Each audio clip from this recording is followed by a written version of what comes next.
ուզում եմ եւս մեկ անգամ բոլորի շնորհավորել ընտրությունների առիթով եւ ընդգծել, որ մեր հիմնական անելիքը,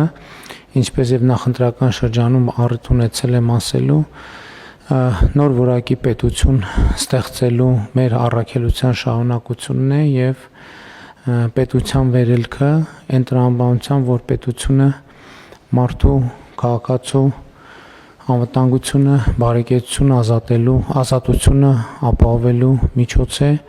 եւ մենք պետք է գործենք այդ տրամաբանությամբ։ Ընտրություններից հետո կառավարության առաջին նիստը վարչապետ Նիկոլ Փաշինյանը սկսեց հստակ ուղերձով, ընդգծելով, որ գործադիրի հիմնական առաքելությունը պետք է լինի արդեն մեկնարկած ծրագրերի եւ բարեփոխումների հետեւողական շարունակությունը։ Այս փուլում կարևոր է նախորդող շրջանը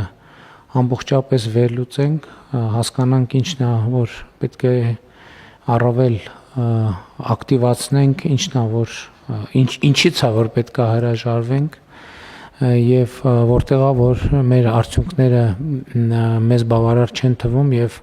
պետք է այդտեղ ավելի մեծ ջանքեր գործադրենք։ Ավիացիայի եւ ընդերքօգտագործման ոլորտներից մինչև սոցիալական աջակցության համակարգի բարեփոխումներ ու արտահանման խթանման նոր միջոցառումներ։ Գործադիրում քննարկվեց արտահանման աջակցության նոր միջոցառումը, որը նպատակ ունի աջակցելու հայկական արտադրողների գործունեությանը եւ խթանել արտահանման շուկաների դիվերսիֆիկացումը։ Նախագիծը մշակվել է Ռուսաստանի Դաշնության կողմից կիրառվող սահմանափակումների պայմաններում, երբ հայկական արտահանման 80%-ը շարունակում է ուղղվել ռուսական շուկա։ Նախագծով առաջարկվում է հունիս ամսվա ընթացքում արտահանում իրականացնող տնտեսվարողներին տրամադրել փոխհատուցում հետևյալ չափով.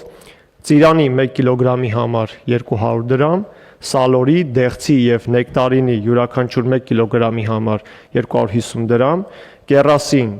400 դրամ, շշալցված խաղողի գինու յուրաքանչյուր 1 լիտրի համար 350 դրամ, շշալցված բրենդի յուրաքանչյուր 1 բացարձակ լիտրի համար 830 դրամ եւ հանքային ջրի համար 150 դրամ։ Այս աջակցությունը կօգնի արտահանողներին մուտք գործել նոր շուկաներ, պահպանել մրցունակությունը միջազգային առևտրում եւ ապահովել գյուղատնտեսական արտադրանքի իրացման բնականոն ընթացքը։ Հունիսի 1-ից հետո իրականացվել են արտահանումներ, օրինակ բերեմ, այս ընթացքում արտահանվել է շուրջ 257,000 կիլոգրամ կերաս, 64900 կիլոգրամ ծիրան եւ այդ արտահանումներ իրականացրած կազմակերպությունները նույնպես կարող են դիմել այս ծրագրին եւ ամսվա ավարտին ստանալ փոխհատուցում։ Շնորհակալություն։ Շնորհակալ եմ, պարոն Խոջոյան։ Ես ճիշտն ասած, որ այս գները նայեցի փոխհատուցման առաջին հարցը, որ ծագեց հետեւյալն էր, համոզված եք, որ հետո ստիպված չեն գտնելու հետ ներմուծել այդ նույն մեր ապրանքները, որովհետև սենց մեծ խթաններ դնում ենք, հետո կարող է պարզվի, որ մեզ ծիրան չմնաց Հայաստանի Հանրապետությունում։ Էկոնոմիկայի նախարարի տեղեկացմամբ նախորդ շաբաթվա ընթացքում Արաբական Միացյալ Էմիրություններ, Ռումինիա, Բուլղարիա, Լատվիա, Կիպրոս, Նիդերլանդներ եւ այլ երկրներ արտահանվել է 961,000 ծաղիկ։ Ես հիշում եմ, որ նախորդող շրջանում, երբ որ տարբեր տեղեր էինք այցելում, անդադ մտածում էինք ոնց մեր վարդի ինդուստրիան կոնսոլիդացնենք, որպեսզի հոլանդական շուկաներին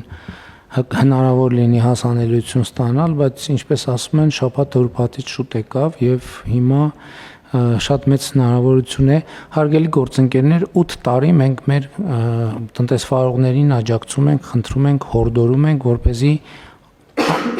ապրանքները բերեն ստանդարտի։ Սրա մասին այս դահլիճում տասնյակ անգամներով խոսել ենք եւ հիմա եկել է այն պահը, որպեսզի մենք հասկանանք ովքեր են այդ հորդորներին եւ աջակցության ծրագրերին արձագանքել, ովքեր չեն արձագանքել։ Ես վստահ եմ, որ նրանք ովքեր արձագանքել են, ընդհանրապես ոչ մի խնդիր չեն ունենալու։ Այս համատեքստում աջակցության եւս մեկ նախագիծ է ընդունվել։ Խոսքը վերաբերվում է չշշալցված կոնյակի սպիրտի արտահանմանը եւ այստեղ փոխկապակցել ենք այդ ծրագիրը հենց խաղողի մթերման ծավալների հետ 2026 թվականի։ Այսինքն կազմակերպությունները, որոնք արտահանում են իրականացնում 100,000 լիտրը գերազանցող 1 լիտրի համար, 1 բացարձակ լիտրի համար վճարում են 100 դրամ տուրք։ Այդ նախագծով կառավարությունը ստանձնում է հանձնառություն 2026 թվականի հունիսի 1-ից մինչև 27 թվականի հունիսի 1-ը այդ գումարը փոխհատուցել տնտեսվարողներին այն պայմանով, որ իրենք խաղողի մթերման սեզոնի ժամանակ կգնեն արտահանված ծավալի ինչքան որ մթերեն, կարող են 2 անգամ ավելի շատ արտահանել։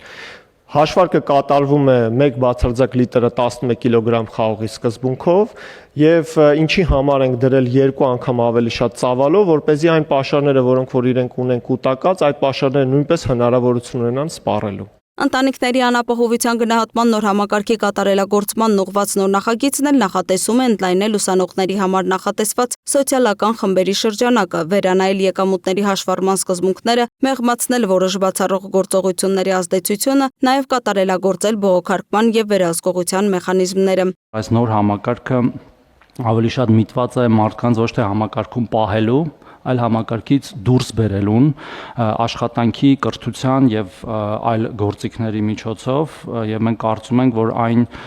բերելու է մեր բազմաթիվ հազարավոր քաղաքացիների կենսամակարդակի բարձրացման։ Փոփոխություններով նախատեսվում է նաև վերանայել անշարժ գույքի, վարկային պարտավորությունների եւ երաշխավորության պայմանագրերի հիմքով կիրառվող սահմանափակումները, բացառություն սահմանել որոշ սոցիալական վճարների հաշվառման հարցում, նաև նոր գործիքներ ներդնել ընտանիքների կենցաղային եւ ծնողավարման հմտությունների գնահատման համար։ Վարչապետի խոսքով կրթություն, աշխատանք, բարեկեցություն, սա է այն առանցքը, որի շուրջ պետք է ցանկացած մարդու կյանքը կառուցվի։ Նիստում քննարկվեց նաև ավիափոխադրումների ոլորտին վերաբերող նախագիծը, որով առաջարկվում է ավիաընկերությունների համար սահմանված նվազագույն շեմը սահմանել տարեկան հաշվարկով։ Այս որոշմամբ մենք առաջարկում ենք մեկ թիվ ֆիքսել ամբողջ տարվա ամառային եւ ձմեռային ժամանակահատվածների համար մինիմալ 40 չվերթի իրականացում եւ չնշելով թե ամառայինում որքան պետք է իրականացվի եւ ձմեռայինում որքան պետք է իրականացվի։ Վարչապետը նկատեց, որ Զվարթնոց օդանավակայանի հնարավորությունները չեն բավականացնում բոլոր չվերթները սպասարկելու համար, ուստի պետք է ընդլայնել դրանք, ապա հավելեց Սյունիք օդանավակայանին միջազգայինի կարգավիճակ տալու հարցը եւս օրակարգում է։ Լուսինե Գրիգորյան, Free News, Ազատ լուրեր։